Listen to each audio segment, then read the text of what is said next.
Hello everyone, চলে এসেছি আবারও একটা নিত্য নতুন রেসিপি নিয়ে। আর আজকের রেসিপি হচ্ছে আফগানি চিকেন। তো তার জন্য সবার প্রথমে আমার লাগবে পুদিনা পাতা, ধনে পাতা, আদা, লঙ্কা এবং পেঁয়াজ। তো সবার প্রথমে আমি পুদিনা পাতা, ধনে পাতা এবং আদা, লঙ্কা, পেঁয়াজটা খুব ভালো করে একটা পেস্ট করে নিয়েছি। আর দেখে 1.5 কিলো চিকেনের জন্য 300 গ্রাম টক দই নিয়েছি। নিয়ে সমস্ত মশলাটা তার মধ্যে মিশিয়ে দিয়ে একটুখানি নুন, লেবু আর একটু ব্ল্যাক পেপার দিয়ে ভালো করে একটুখানি মিশিয়ে নিচ্ছি। মেখে নিয়ে তারপরে একটা প্যানের মধ্যে একটু তেল দিয়ে তার মধ্যে আমি চিকেনগুলোকে হালকা করে ফ্রাই করে নেব। ঠিক এরকমভাবে ফ্রাইটা করতে হবে।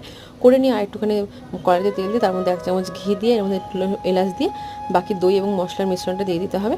দিয়ে খুব ভালো করে মিশিয়ে নিয়ে হলুদ, রেড চিলি পাউডার, জিরা পাউডার এবং ধনিয়া পাউডার দিয়ে খুব ভালো করে মিশিয়ে নিতে হবে। তার সঙ্গে দিয়ে দিচ্ছি একটু ব্ল্যাক পেপার এবং কাসুরি মেথি দিয়ে মিশিয়ে নিয়ে একটুখানি ঢেকে রাখতে হবে মিনিট 5 মতো।